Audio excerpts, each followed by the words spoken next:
In the last video here of contracts, I have to break it up into like 20-30 minute segments because that's the stuff here in the One Button Studio doesn't like it if it's bigger than that. So we have the next topic, which is performance, discharge, and breach. So basically kind of ending a contract here.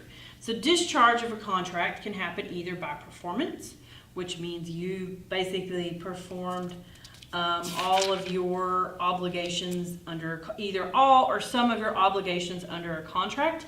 The book actually talks about two different kinds of performance. We have strict performance, which means you've done all you were supposed to do, you're good.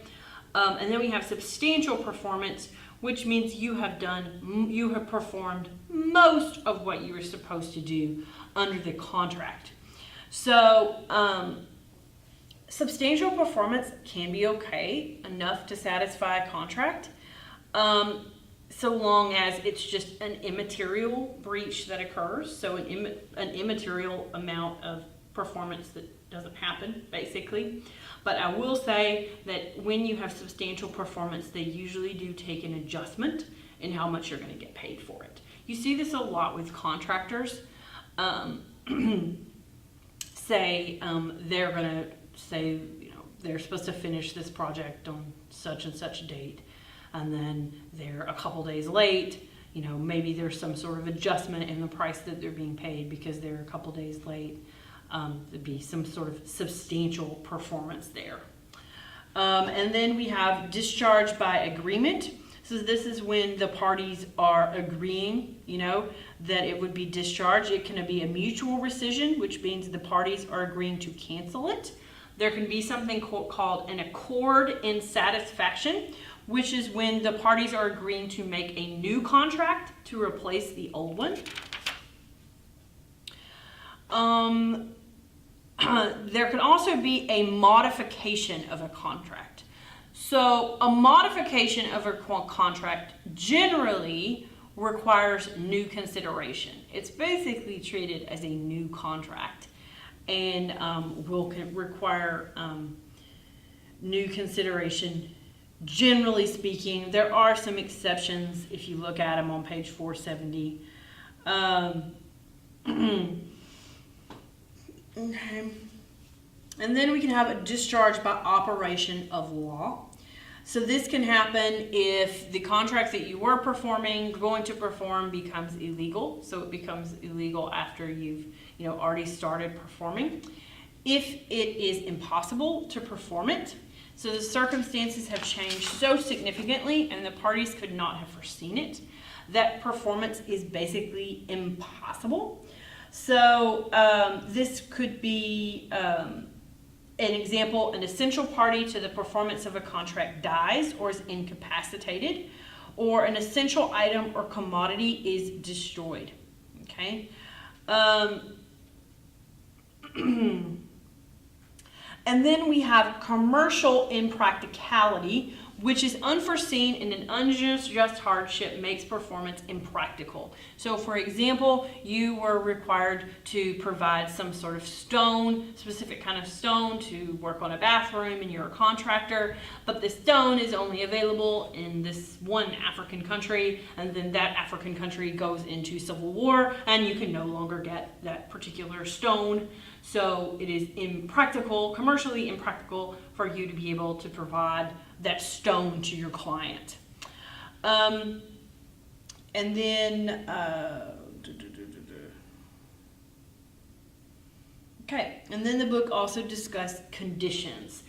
So a condition is some sort of act or event that creates or limits a contractual duty to perform. There are three different kinds, and the different ones are just dependent upon timing. We have a condition precedent, which is something that must happen first before the contract. So let's say you have a contract to build a pool. I keep using these house, but these are easy to see. You have a contract to build a house in the back, or a pool in the backyard.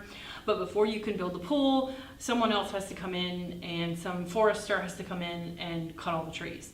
So your obligation to build a pool will not begin until this condition precedent is met, i.e. the forester comes in and cuts down the trees.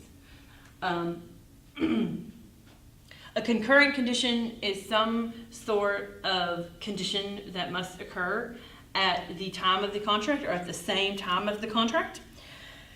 And then a condition subsequent is an event that happens after, basically, and it's an event that terminates one party's duty and another party's right to damages for breach of the duty. For example, if a company closes its business, a supplier is relieved from its contractual duty to deliver widgets. Okay.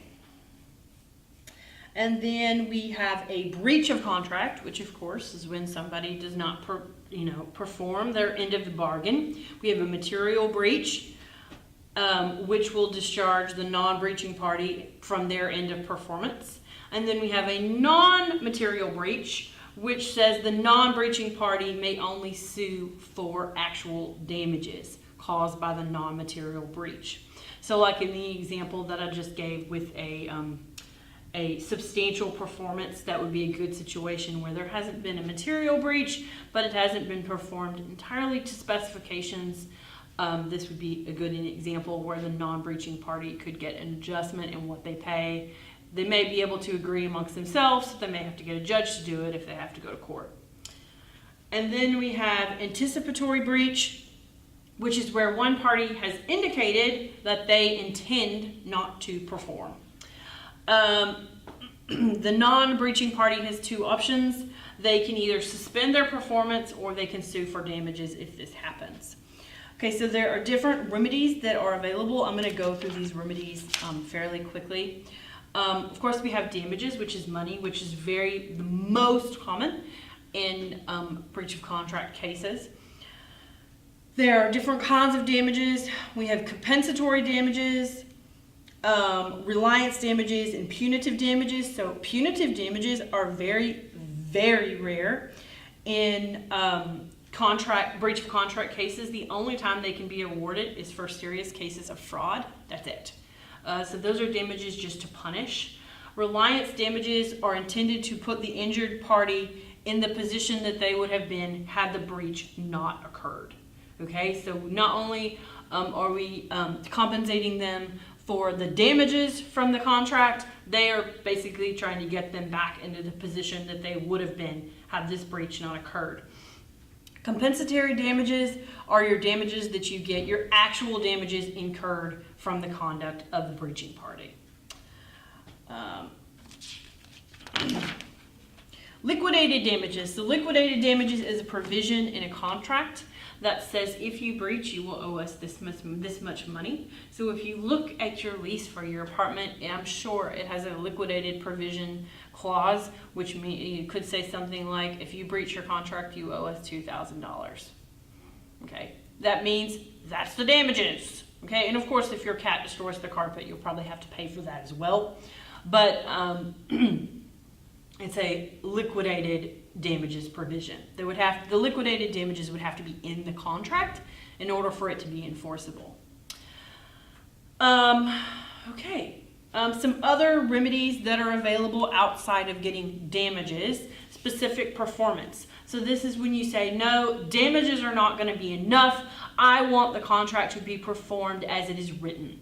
Specific performance is not incredibly common, but where you do see it is where something is unique. So you're purchasing maybe a piece of antique art or a piece of real estate, which is always unique, and the only real way that you can get made whole is by the judge forcing the breaching party, to adhere to the contract. Specific performance is not allowed with service contracts. So if you are paying somebody to come and mow your house and they don't show up, a judge is not going to say, no, you're required to carry out the contract as it is written, so you get over there and mow his yard. That would be equivalent to, indentured servitude or slavery, and is not acceptable. Okay? We have rescission, which just means, we're rescinding the contract. Reformation, which is where a judge comes in and says, okay, this is what the parties wrote in the contract, but this is not really what they meant. And the judge comes in and reforms the language that is in the contract, or fills in the blanks for them, things that are ambiguous. Not incredibly common, but it does happen. Replevin is an action to recover personal property taken unlawfully. That's a specific kind of remedy. Injunction is ordering somebody to stop doing something. So if you have a neighbor and they keep, having parties at 3 a.m, you could maybe get an injunction to keep them from, to shut up, basically. And then restitution is kind of an equitable remedy. We talked about restitution earlier when we were talking about unjust enrichment, where there is some sort of quasi-contract. You're basically trying to get people back to where they were before. Okay.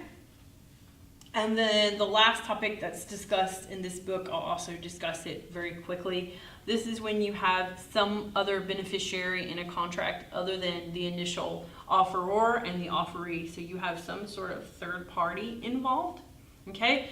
So the first one is a third party beneficiary. So that means you have some other third person who is maybe going to get the benefit of a contract. So let's say, you are you're a landlord and you have a contract with your tenant. Your tenant pays you, $1,000 in rent every month, and then you notify your tenant that instead of paying you, they need to pay your son from now on.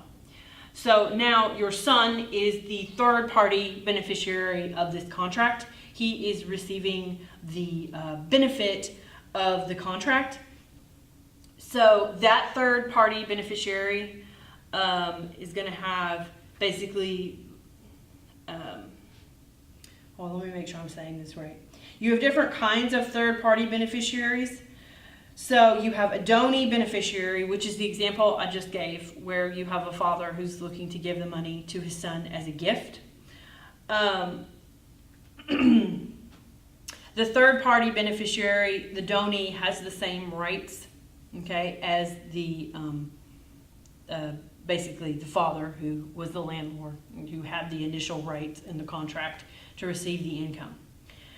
And then we also have a creditor beneficiary, which is another type of third party beneficiary, which is maybe, let's say you have a car payment that you have to make every month to Toyota, and then Toyota sells that obligation to somebody else, to some other bank, and then the bank is now going to be the one who's, taking over that obligation.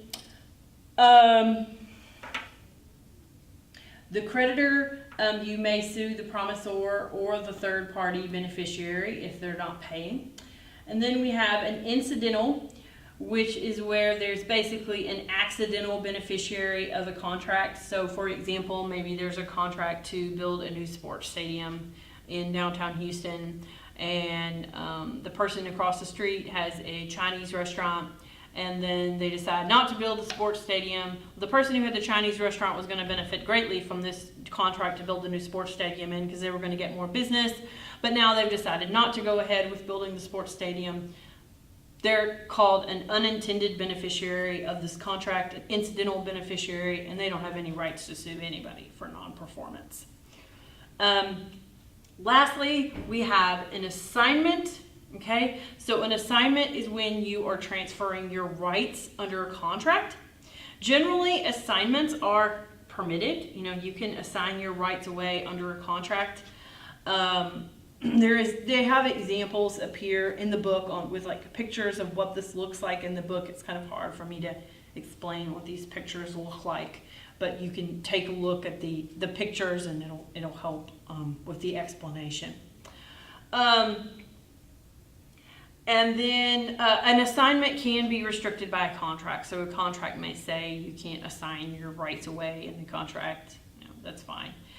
Delegation is when you are delegating your duties under a contract, so your obligations. A great example of this would be like a sublet. So let's say you're the tenant of an apartment complex. You have an apartment and you get a job earlier than you were expecting, so then you try to find someone to come in and sublet your apartment and basically pay rent on your behalf. This is called a delegation. Some contracts say you cannot have delegation. But one thing that's important to note with a delegation is it does not relieve the original obligor from that liability. So if you were to sublet your apartment to, your friend, and your friend decides not to pay rent, you're still on the hook for that rental payment. Or if your friend's cat destroys the carpet, you're still on the hook for that destruction. It doesn't alleviate your liability under the contract. Okay, now, there is a simulation that I have posted that has to do with this unit. You can take a look at it. It's on D2L. I'll also post the answer key on D2L. All right, thank you.